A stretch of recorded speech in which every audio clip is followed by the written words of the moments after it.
Hello friends, मेरे YouTube channel पर आपका स्वागत है। तो चलिए स्टार्ट करते हैं class 8 chapter 9 how do animal reproduce explanation.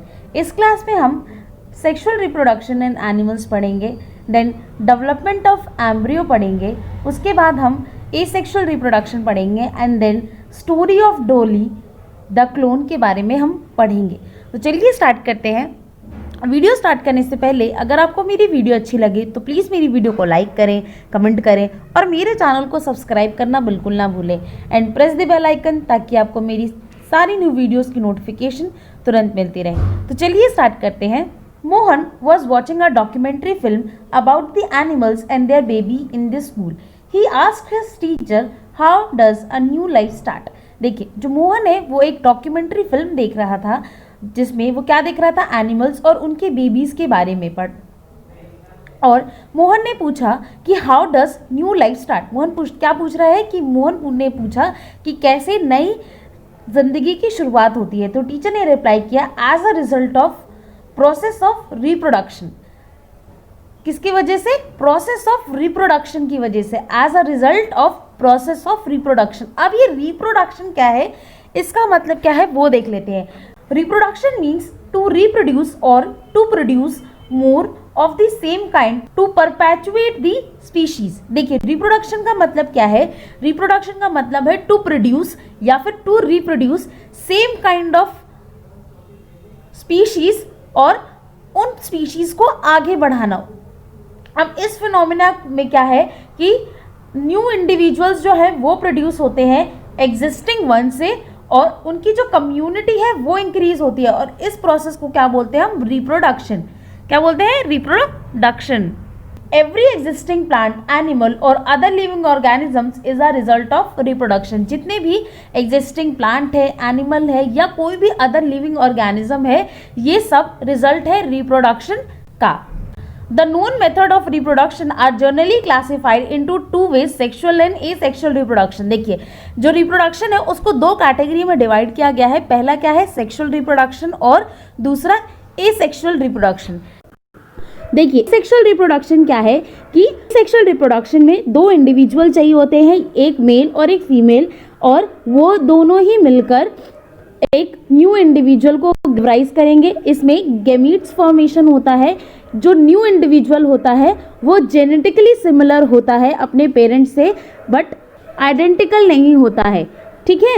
और एसेक्सुअल रिप्रोडक्शन में क्या होता है कि जो सिंगल इंडिविजुअल होता है वो गिव राइज करता है न्यू इंडिविजुअल को। जो गैमीट्स है वो फॉर्म नहीं होते हैं और जो न्यू इंडिविजुअल होता है वो अपने पेरेंट्स से बिल्कुल आइडेंटिकल होता है।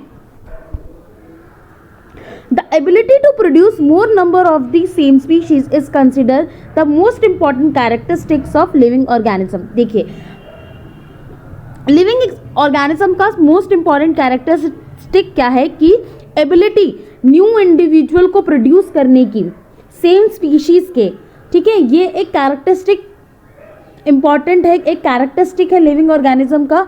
और ये क्यों ज़रूरी है? ये एसेंशियल है ताकि स्पीशीज कंटिन्यू हो सके हमारी अर्थ में। जैसे कि ह्यूमन बींग्स हैं वो बर्थ देते हैं अपने यंग वंस को, और बाय द टाइम जो यंग वंस है वो ग्रो होते हैं, मेच्योर होते हैं, और उनके पेरेंट्स होते हैं वो ओल्ड होते हैं और फाइनली वो डेड हो जाते हैं। ये साइकिल चलती रहती है। और जो यंग वंस बने थे वो मेच्योर हुए, उन्होंने अपने बेबी प्रोड्यूस किए, तो ये साइकिल ऑन गोइंग है। और इस प्रोसेस में जो ह्यूमन है वो रिप्रोड्यूस कर रहा है और इंश्योर कर रहा है कि ह्यूमन पॉपुलेशन जो है, ह्यूमन की जो स्पीशीज है वो अर्थ में रहे। In the same manner animal also reproduce and give birth to the young ones, ensure that their species continue to exist on the earth. बिल्कुल इसी तरह जो एनिमल्स हैं वो भी रिप्रोड्यूस करते हैं, बर्थ देते हैं अपने यंग वंस को और इंश्योर करते हैं कि इनकी जो स्पीशीज है वो कंटिन्यू रहे हमारी अर्थ में। मोस्ट ऑफ द प्लांट्स जो है वो भी रिप्रोड्यूस करते हैं थ्रू द सीड्स जो फाउंड होते हैं फ्रूट्स में। और हम इस चैप्टर में हम मेनली सेक्सुअल रिप्रोडक्शन के बारे में डिस्कस करेंगे कि सेक्सुअल रिप्रोडक्शन क्या है, एनिमल्स में कैसे सेक्सुअल रिप्रोडक्शन होती है, ह्यूमन बींग्स में कैसे सेक्सुअल रिप्रोडक्शन होती है, वो पढ़ेंगे। देखिए, sexual reproduction, the two parent male and females are involved in this type of reproduction and produce a special type of cell called gamete। देखिए, सेक्सुअल रिप्रोडक्शन में क्या होता है कि दो पेरेंट की ज़रूरत होती है, एक मेल और एक फीमेल की, और ये दोनों एक स्पेशल टाइप ऑफ सेल जो है वो प्रोड्यूस करते हैं, जिसे हम क्या बोलते हैं, गेमीट। और जो गेमीट होते हैं वो दोनों पेरेंट के फ्यूज करते हैं साथ में, और इस fusion of male and female gametes को ही फर्टिलाइजेशन कहते हैं। और सिंगल जाइगोट जो है वो फॉर्म्ड होता है as a result of fertilization, और जाइगोट जो है वो पोजेस करता है दोनों किसके फीचर्स, दोनों पेरेंट के फीचर्स जो है वो दिखाता है, और वो जाइगोट है वो अंडरगो जाता है ग्रोथ एंड डेवलपमेंट में, फाइनली एक न्यू इंडिविजुअल जो है वो फॉर्म होता है। और अभी हम देखेंगे sexual reproduction in animals. Sexual reproduction in animals take place by the fusion of two types of gamete. The male gamete is known as sperm and the female gamete is known as ovum or egg. देखिए, जो sexual reproduction होता है animals में वो कैसे होता है, दो गेमीट के फ्यूजन से होता है, दो टाइप्स के जो गेमीट है उनके फ्यूजन से होता है। पहला गेमीट जो है यानी कि जो मेल गेमीट है उसे हम कहते हैं स्पर्म, और फीमेल गेमीट को हम कहते हैं ओवम या एग। अब ये जो एग्स हैं, अब ये जो गेमीट है ये बहुत ही ज़्यादा स्मॉल होते हैं और हम इसे नेकेड आइट से नहीं देख सकते, ये हमें विजिबल होते हैं only with the help of high powered microscope के अंदर देख सकते हैं हम। और fusion of sperm and ovum जो है वो रिजल्ट करता है फॉर्मेशन ऑफ जाइगोट, और इस प्रोसेस को क्या बोलते हैं हम, फर्टिलाइजेशन बोलते हैं। क्या पढ़ा था हमने, इस प्रोसेस को हम बोलते हैं फर्टिलाइजेशन, यानी कि fusion of sperm and ovum जो रिजल्ट करता है फॉर्मेशन ऑफ जाइगोट, एंड इस होल प्रोसेस को हम बोलते हैं fertilization. Zygote undergoes growth and development to form a new individual. जो जाइगोट है वो ग्रो करता है और डेवलप करता है और न्यू इंडिविजुअल जो है वो फॉर्म होता है। अब जो डेवलपिंग जाइगोट है वो बहुत सारी स्टेजेस से गुजरता है ताकि वो एक न्यू इंडिविजुअल बन सके, और उसको बोलते हैं हम एम्ब्रियो। फर्टिलाइजेशन जो है, fertilization does not take place in the same manner in all organisms. जो फर्टिलाइजेशन है वो एक तरीके से नहीं होती है सारे ऑर्गेनिजम्स में, डिपेंड करता है कि फर्टिलाइजेशन इनसाइड हो रही है, आउटसाइड हो रही है of the body of the organism. ठीक है, अब हम फर्टिलाइजेशन को दो कैटेगरी में डिवाइड करते हैं। पहला है internal fertilization and second is external fertilization. External fertilization और इंटरनल फर्टिलाइजेशन क्या होता है वो पढ़ते हैं। When fertilization occur inside the body of female organism is called internal fertilization। देखिए, वो फर्टिलाइजेशन का मतलब क्या है कि fusion of male and female gamete. ठीक है, अगर fusion of male and female gamete अगर इनसाइड हो रहा है body of female organism, female organisms की बॉडी के अंदर हो रहा है, तो इस टाइप की फर्टिलाइजेशन को हम कहते हैं internal fertilization. In other word, internal fertilization take place when the fusion of female and male gamete take place inside the body of female organism। देखिए, इंटरनल फर्टिलाइजेशन क्या है, ये कब होता है, जब फ्यूजन ऑफ मेल और फीमेल गैमेट हो रहा है inside the body of female organism. अब जो इंटरनल फर्टिलाइजेशन है उसके कौन कौन से ऑर्गेनिज्म में होता है, बर्ड्स में, स्नेक्स में, लिजर्ड में एंड ह्यूमन बींग्स में। In human beings, the zygote grows and develop into a baby inside the mother body। देखिए, ह्यूमन बींग्स में जो जाइगोट है वो ग्रो करता है और डेवलप होता है एक बेबी में, कहाँ पर, मदर की बॉडी के अंदर। After the baby is fully developed the body inside the mother womb she gives birth to the baby. जब जो जाइगोट है वो प्रॉपर तरीके से डेवलप हो जाएगा, जो एम्ब्रियो है वो प्रॉपर तरीके से डेवलप हो जाएगा, तो क्या होगा मदर की वूम में, तो वो जो मदर है वो बेबी को बर्थ देगी। Like human beings, other animals also give birth to the young ones, but the process is different in different animals. देखिए, बिल्कुल ह्यूमन बींग्स की तरह ही जो एनिमल्स है वो भी अपने यंग वंस को बर्थ देते हैं, लेकिन जो प्रोसेस है वो डिफरेंट हो सकता है डिफरेंट एनिमल्स में। The animals that give birth to the young ones are called viviparous animals. वो एनिमल्स जो बर्थ देते हैं डायरेक्टली यंग वंस को, उन्हें ही हम विविपेरस एनिमल्स कहते हैं, जैसे कि human being, Egg-laying animals such as birds sit on the fertilized egg for a long hour each day to provide warmth to the egg. The zygote inside each egg grow and develop into the young bird due to this warmth. देखिए जो egg laying animals होते हैं जैसे कि birds, वो seat करती है fertilize egg के ऊपर काफ़ी लंबे समय तक के लिए, लॉन्ग आवर्स के लिए हर दिन। क्यों करती है? क्योंकि वो वार्म यानी गर्माहट प्रोवाइड करती हैं एग्स को, और जो एग्स के अंदर जो जाइगोट होता है वो ग्रो करता है और डेवलप करता है एक यंग बर्ड में ड्यू टू दिस वार्म। अब when a baby bird is fully developed within the egg shells ruptures and the young birds emerge out।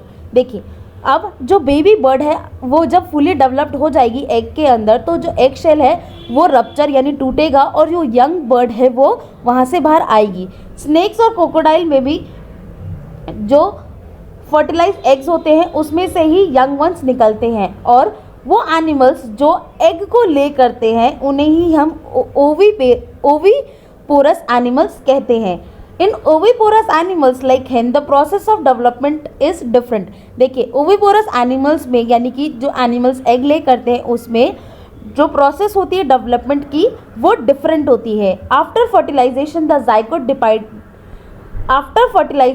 zygote divide repeatedly and travels down to the oviduct as in humans। देखिए fertilisation के बाद जो zygote है वो repeatedly travel करता है, और जो जाइगोट है वो रिपीटली डिवाइड करता है और ट्रैवल करता है down to the oviduct humans की तरह। और however as it travel down many protective layers are formed around it. जैसे जैसे वो ट्रैवल डाउन करता रहता है वैसे बहुत सारी प्रोटेक्टेड लेयर्स जो है वो उसके अराउंड फॉर्म हो जाती हैं। After the hard shell is formed around the embryo the hens lay egg. देखिए जैसे जो हार्ड शेल है वो फॉर्म कर जाती है एम्ब्रियो के ऊपर, जो हेन है वो एग ले कर देती है, और जो हेन है वो सिट करती है एग के ऊपर ताकि वो उसको वार्म कर सके, और जो डेवलपमेंट होगी चिक की वो टेक प्लेस होती है इनसाइड द शेल, यानी कि जो बेबी है हेन का जो बेबी है वो उसकी जो डेवलपमेंट है वो किसके अंदर हो रही है? शेल के अंदर हो रही है। और अबाउट 3 वीक्स लगते हैं एक एम्ब्रियो को डेवलप होने में, एक प्रॉपर चिक में, और after the development is complete जो चिक है वो बाहर आ जाता है एक शेल से। फर्टिलाइजेशन जो अकर करती है outside the body of the female organism उसे हम एक्सटर्नल फर्टिलाइजेशन कहते हैं। हमने 2 टाइप की फर्टिलाइजेशन पढ़ी थी, इंटरनल फर्टिलाइजेशन और एक्सटर्नल फर्टिलाइजेशन। इंटरनल फर्टिलाइजेशन में हमने क्या पढ़ा था कि वो फर्टिलाइजेशन जो अकर हो रही है इनसाइड द फीमेल ऑर्गेनिज्म, उस टाइप की फर्टिलाइजेशन को हम इंटरनल फर्टिलाइजेशन कहते हैं। और एक्सटर्नल फर्टिलाइजेशन क्या है? वो फर्टिलाइजेशन जो अकर कर रही है outside the body of female organism, उस टाइप की फर्टिलाइजेशन को हम एक्सटर्नल फर्टिलाइजेशन कहते हैं। अगर हम अदर वर्ड्स में कहें तो fusion of gametes take place outside the body, यानी कि जो गैमेट्स का फ्यूजन होगा वो कहाँ होगा? आउटसाइड द फीमेल बॉडी, जैसे कि फ्रॉग्स, फिशेस। ये कुछ एग्जाम्पल हैं एक्सटर्नल फर्टिलाइजेशन के। Examples of frog and fish. In external fertilisation the eggs and sperms are released outside the body in the medium like water where the fertilization take place। देखिए external fertilisation में क्या होता है कि जो egg और sperm होते हैं वो रिलीज कर दिए जाते हैं आउटसाइड द बॉडी, किस मीडियम में? लाइक वाटर के मीडियम में जो है वो हो गए, रिलीज कर दिए गए, और वहाँ पर फ्यूजन होगा एग और स्पर्म का, और फिर वहाँ पर फर्टिलाइजेशन होगा। जो गैमीट्स है वो कोलाइड करते हैं एक दूसरे के साथ, रैंडमली कोलाइड करते हैं, और फर्टिलाइजेशन जो है वो टेक प्लेस करती है। तो आज के लिए इतना ही। अगर आपको मेरी वीडियो अच्छी लगी तो प्लीज़ मेरी वीडियो को लाइक करें, कमेंट करें, और मेरे चैनल को सब्सक्राइब करना बिल्कुल ना भूलें, and press the bell icon ताकि आपको मेरी सारी न्यू वीडियोज़ की नोटिफिकेशन तुरंत मिलते रहे। Thank you so much.